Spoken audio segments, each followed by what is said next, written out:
Hi everyone, welcome back to my YouTube channel. So for those who are watching me for the first time, I go by the name of Gift Somakwabe, also known as Soma K, and today we will be talking about something interesting. But before that, please don't forget to subscribe, hit the notification bell, like, share, comment, tell other people that this channel is all about growth.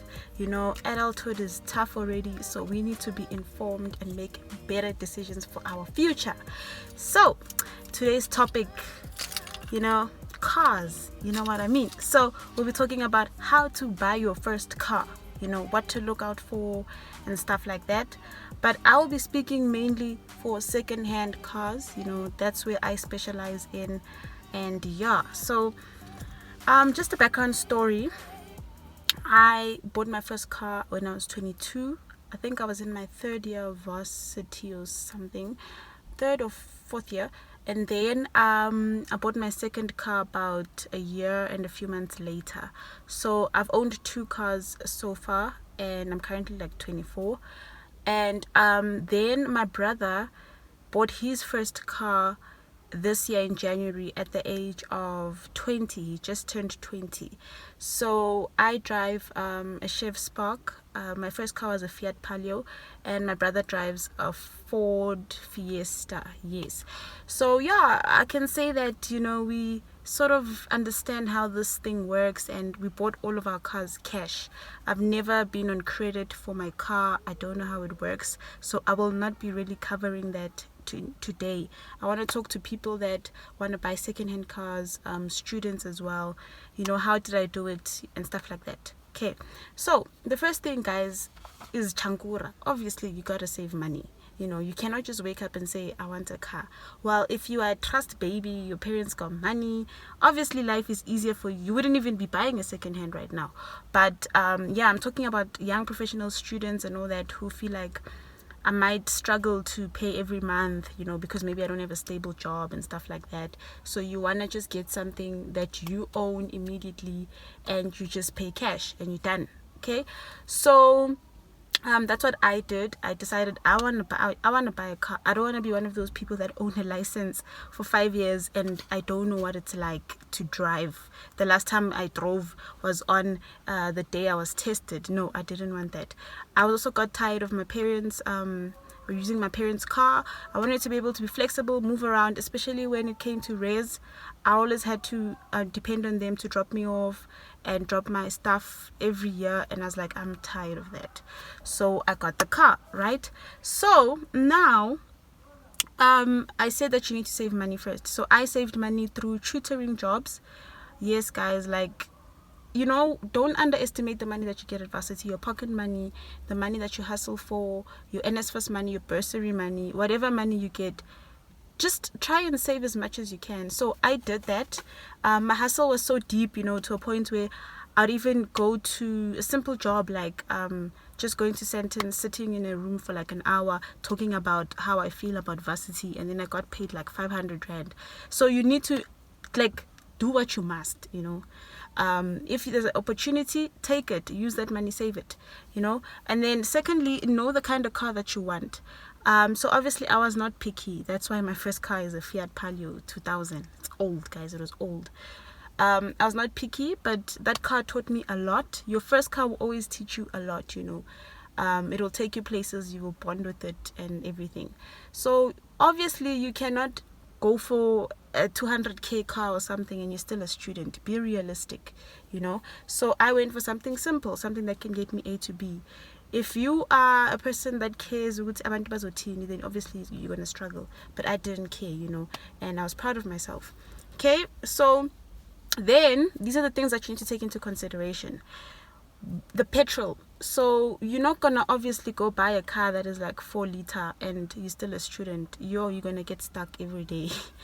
Rather go for a small car like your Chev Spark, your Picanto, your Ford, what's that car? I forgot. That small Ford Nyana.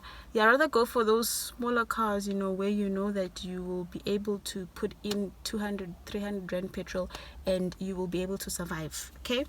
Mileage. Some people consider mileage, yeah, as one of the high factors, but I am not really picky. I feel that if the car is good enough, I can take it. But if obviously, yeah, it's got a lot of other problems, then you wouldn't. But mileage, yeah, a lot of people feel like the less it is, the better. So mileage is just it shows how far the car has gone, the distance, the kilometers and stuff like that. Okay. Then the user, right? You need to consider the user of the car that you're buying. Are you the fifth person, second person, third person?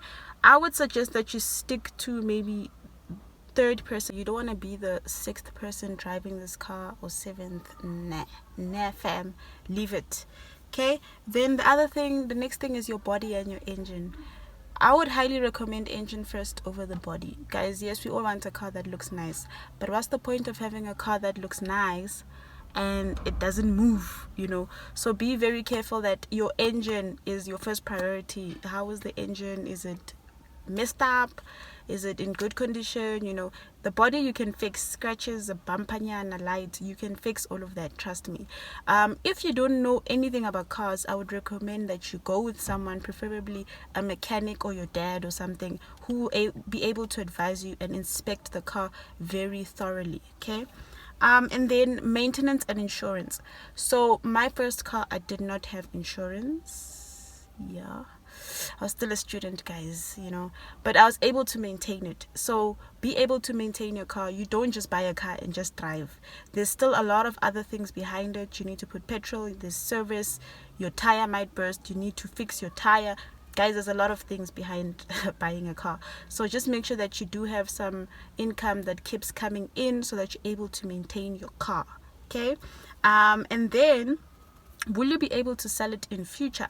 You need to look at that. So if you're going to go buy a Toyota Corolla from 1953 or something, obviously it's not going to be easy to sell it unless you go find an old man. But look at the car that you're buying. If you wanted to let it go, would you be able to get customers? So yeah, look at those things. Now, where did I buy my cars? Where did my brother buy his car? So there is a place that is like I don't know if I can call it like a scrapyard or whatever, but they sell accident cars. That's one way of getting a car. So you go there, you scout, you see the car you like. So most cars have been written off by insurance. You can go look at that. But another way to buy is through websites, Facebook and Gumtree. I bought my first car via Facebook, and then my second one was through Gumtree. So with these websites, yeah, you need to be careful. Okay, so I know you're looking at me like, girl, why would you buy a car via internet and there's scammers? I know, but life is a risk, guys. Like, life is a risk, and there are obviously ways to avoid scammers and stuff like that. Okay, so the advantages of buying via social media, right? Obviously, you're going to scout, you're going to look at the car you want. If there's something that interests you, you obviously communicate with the person and you decide to meet up. But now, when you meet up, number one, don't obviously just go, try to come up with a place where you can meet up. It could be a really, public area that is safe, or there's no area that is safe, but at least, a public space. Or what I prefer is you meet up at the police station. That's what my brother did, and that's what I did for my second car. Luckily, the first person who I bought my car from was a very honest man as well. So you need to obviously be sensitive to the people that you select and choose. So police station is good. You both link up there and you're able to see the car and stuff like that, and do the inspections on the stuff that I said you should consider. If you're happy, then obviously you'll talk about car payments and stuff like that, transactions. So another advantage is that there's no finance involved. There's no 5 years of paying off a car. You pay, you done, you leave, it's yours. Okay, and obviously that goes to the next advantage, that you can sell it whenever, and when you sell it whenever, you can sell it at a higher price, so you've made profit, and then you can buy your next car. That's what I did. Okay, I kind of bought the second one before I sold my first one. So yeah, but that's an advantage. And then another thing is you can easily negotiate. like if the person says 70k for the car or 60k or something, you can negotiate and drop it down to like 50, because sometimes people that sell their car are really desperate. They need to pay off their debts, their kids, school fees, adversity, and stuff like that. So it is easy to negotiate, and you obviously look at the car and you tell the person, your engine is like this, I might have to fix that and stuff like that. So you are able to negotiate. Another thing is there's a variety, man. You sort of get like a huge variety. You can find a car in the Northwest, you can find a car in Springs, you can find a car in Joburg, and you sort of play around with what they're showing you on the internet, right? The disadvantages, the disadvantages is that you could spend a bit more after you've paid. So if you buy your car for like 50k, and then maybe you need to fix the light, or you want to respray the car or something, or put in a sound system, then you're obviously going to spend maybe another 5k or something like that, depending on what you're doing. Try not to buy cars that obviously need you to now spend another 50k. Then there's no use, you know what I mean? Just look for those minor issues. Maybe there's a scratch and you want to fix it. Simple things. And don't forget that you still need to spend money for ownership. So ownership wise, you need to look at the person that owns the car. Is it them? Does the ID match and everything? You need to go change ownership, and that's a bit costly. I think about 1,000 to 2,000 rand or something. So you have to change the car to your name. Just make sure that the papers are legit. You can also go to the police station and actually check the car in the system, authenticate it and everything before you buy the car. Okay. Another thing is, as I said, scammers. I've spoken to that. Public spaces. Make sure you don't give out your address, your ID number. You don't send money before you've seen the car and stuff like that. Okay.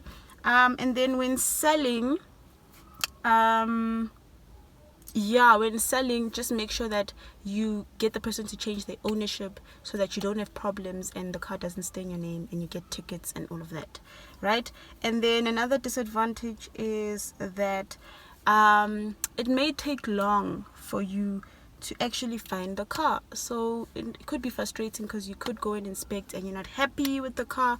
Sometimes what they show on the pictures or what they tell you on the phone is not exactly what you see face to face. So they might tell you, no, it's in good condition. When you get there, maybe the car doesn't start.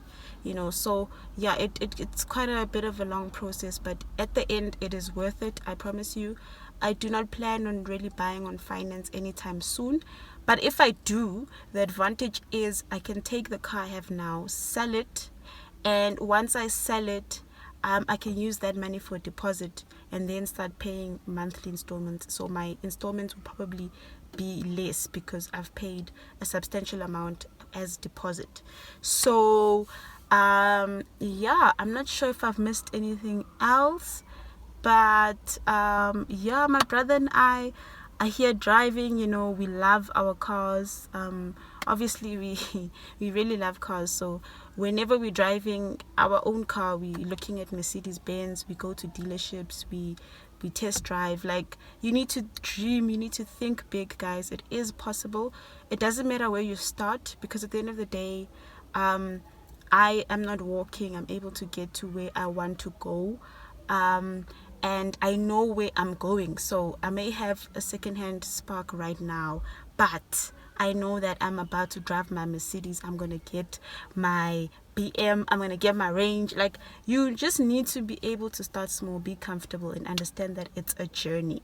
So thank you guys for watching this video. Don't forget to like, share, subscribe, hit the notification bell, and comment. Let me know if you have any questions. I am available to answer whatever it is that you guys want to ask. And just remember that this is not financial advice. I'm not an expert. I'm just giving my experience and what I went through. Thank you.